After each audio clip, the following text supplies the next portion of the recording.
Iron Maiden is the only rock band with their own private jet, and do you know who the pilot of that pilot jet might be? Well, yes, that's none other than the lead singer Bruce Dickinson. And listen, there are not many people who deserve more admiration than Mr. Dickinson. If it wasn't enough to be one of the most successful heavy metal singers in history, he's also an experienced commercial pilot, a radio host, a writer, an entrepreneur, and the CEO of one of the most innovative aviation companies in the world. And you know, I might be wondering, well, why are we talking about Bruce Dickinson on VisualPolitik? I mean, what does Iron Maiden have to do with politics at all? Well, let me tell you. Iron Maiden singer Bruce Dickinson's Cardiff Aviation signs on to manage national carrier for Djibouti. Cardiff Aviation is a company that provides maintenance to airline companies. We could say that Iron Maiden has landed in Djibouti, but in this case, they didn't come to perform. They came to sell airplanes, train the pilots, and design a system so that Djibouti can have its own airlines. But just wait a minute, because this is the really important thing here. You might think that the airlines of a country like Djibouti aren't a big deal, right? I mean, we're talking about a really poor country located in the Horn of Africa with a population of less than 1 million inhabitants. However, what if I told you that Djibouti has a big chance of becoming the next Dubai? What if Bruce Dickinson is actually one of the first visionaries to decide to invest in this country? Think about it while you look at this map. Here it is, Djibouti, and this is the Suez Canal, and this is the Red Sea. Any oil tanker who wants to go from Abu Dhabi to Europe must pass through here. All of those Chinese mobile phones sold in the UK travel through this area. 1 out of 10 ships that sail the planet are passing in front of the Djiboutian coasts. But make no mistake, this is not a quiet region. In fact, the opposite is true. Remember the Somali pirates? Well, this is Somalia. And this other thing is called Eritrea, and it's not a chill place either. And this other thing you see on the map, this is called Yemen, and it's in the middle of a civil war. It turns out Djibouti is the only peaceful country in the entire region. Now, hold on a minute once again, because there is still more here. Now, if you've been following this channel for a long time, you should already know that Ethiopia is one of the fastest growing countries on the planet. They are becoming a textile superpower, and they have more than 90 million inhabitants. And guess what else? Ethiopia, it's got no coast. This means whenever they want to sell their textiles, they have to do so through the Djibouti port. And yes, I can probably guess what you're thinking right now. Are we really talking about a new Singapore or Dubai, or is there something missing here? I mean, maybe you might be thinking now, should I be like Bruce Dickinson and invest in Djibouti? Well, today we are going to answer all of those questions, but before we do, as always, let's take a look back at the history. Location, location, location. After everything I just said about Djibouti, some of you might be thinking right now, I mean, why have I never heard of this country before? Well, the answer to that, it lies in their history, which is not really very different from their neighbors. In the year 1977, after a peaceful referendum, Djibouti became the latest country to gain independence from their French colonizers. And just as it happened in similar cases, Djibouti became a one-party dictatorship.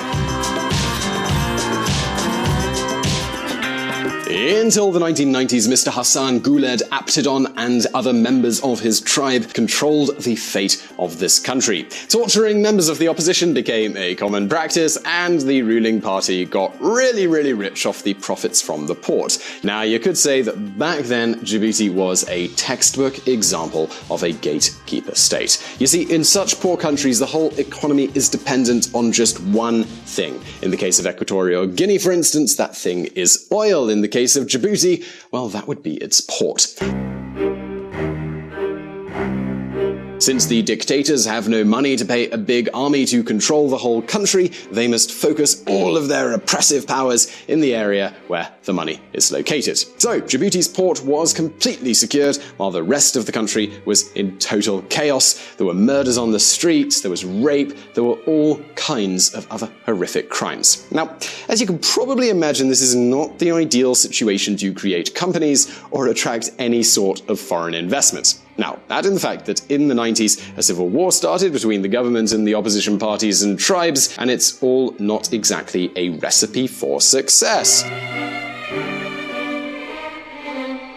And well, this is where the first difference between Djibouti and the rest of their neighbor countries comes in. The way the government solved their problem was surprising to everybody. Basically, after years of bloody fighting and thousands of killings on both sides of the battle, Mr. Aaaand went to the other party, the so-called Front for the Restoration of Unity and Democracy, and essentially said to them, look dudes, okay, get a grip. There is money for everyone here. Why can't we share it all and just stop fighting each other? And this is how Djibouti got its first unity government. A government that combined most of the local political parties.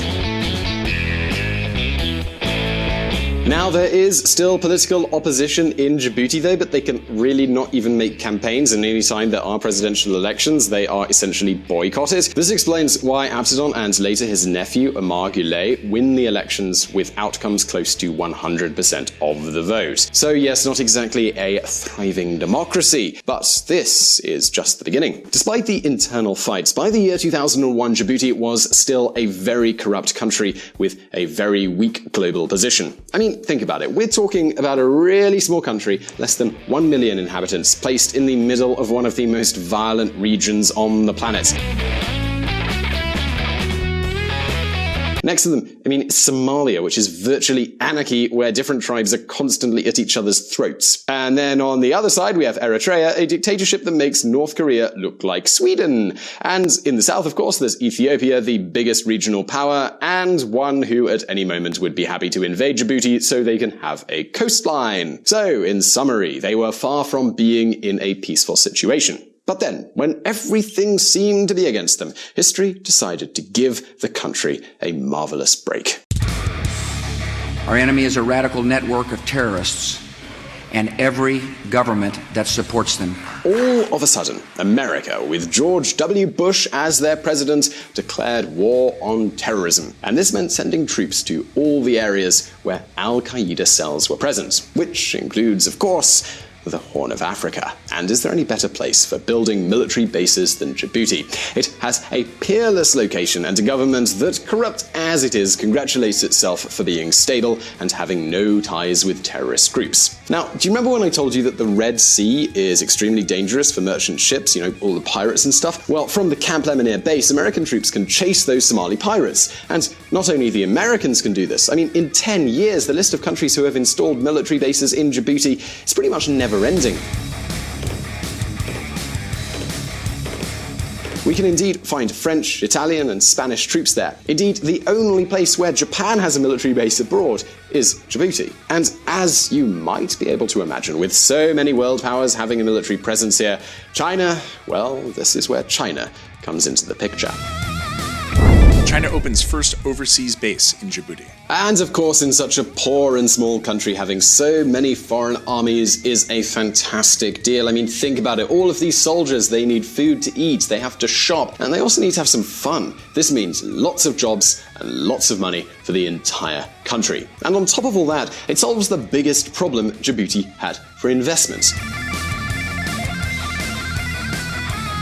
With so many military bases in the country, only an insane person would dare to invade them. In fact, there are few places in Africa that are safer than Djibouti nowadays. Add to this the perfect situation for international trade routes, and you can easily understand why this country has been growing at a 5% annual rate since the day American troops put their boots on the ground. But, as you might have guessed, no, not everything is perfectly wonderful here. Despite this growth, Djibouti still has an unemployment rate higher than 50%. Yep, you heard that right. 1 out of 2 Djiboutians has no stable job. In other words, these airlines that Bruce Dickinson helped create are just sending soldiers and people from NGOs that travel to places like Somalia or Ethiopia. But just wait a minute here, because the times, they're certainly changing in this country. A man and his vision. Remember this name, Ilyas Musa Dawale. Now, you might be thinking, well, he's the new president, right? Well, no, certainly not. Djibouti has kept the same president for the past 20 years. This man, well, he's the Minister of Economy and Finance. But in this case, the finance minister is even more famous than the president. We needed to plan over a longer period. We accept that we will probably not be able to achieve all of our objectives during the current administration. but Vision 2035 clearly sets out the aspirations of the president and his government. Ilyas Musa Dawale. Now, if you've been following VisualPolitik for a while, this Vision 2035 thing will probably remind you of something. Do you remember this video where I told you about Rwanda's road out of poverty? Yeah, this Vision 2035 is a carbon copy of Rwanda's plans in many aspects. The Djibouti government wants their ports to have state-of-the-art technology, just like those of Singapore and Dubai, but for this, well, they need money. But not only that, Dawale also knows that in order to make the economy work, you need to diversify it. If a country only relies on one single industry, a small crisis could easily be the country's downfall. Then again, if you want to diversify your economy, you still need money and you need a business-friendly environment. And corruption and lack of rule of law are seldom friends of businesses and of foreign investment. And in these areas, Djibouti, well, they get a gold medal. For example, despite the port being the main economic driver in this country, nobody can see the accounting books. This means many government officials are getting rich without anyone knowing. If this was not enough, part of the local legislation is based on Sharia law. Nobody can even protest this fact, because Djibouti is among the 10 countries with the lowest freedom of speech in the entire world. In just 2016, the government sent 3 BBC journalists to jail because they wanted to talk about election fraud. Now, as you can imagine, this is certainly hurting the country's opportunities. And what's worse, well, it's almost impossible to change the system. At the end of the day, the ruling class is already making enough money from the port and the rent they get from all of those foreign armies. Further, they also have enough security that makes them not afraid of a popular uprising. In other words, if Dalloway, the finance minister, wanted to change the political system and, as he says in his Vision 2035 paper, improve the governance of the country, he has an impossible job. Right? Well, dear viewer, well, sometimes miracles, they do happen. Djibouti breaks ground on massive Chinese-backed free trade zone. In other words, if you can't change the whole political system in the entire country, just change a little part of it. In this special economic zone, everyone can buy property and build without having to wait months and months to get government permission. This makes it harder for government officials who want to take bribes. Now, on the other hand, all of the regulations are going to follow Chinese law. Essentially, this is little short of a tiny little Shenzhen in the middle of a country. The agreement calls for the zone to handle $7 billion worth of trade within 2 years. Djibouti will create a unified customs system with China, establish a trade center, and set up a currency clearing system.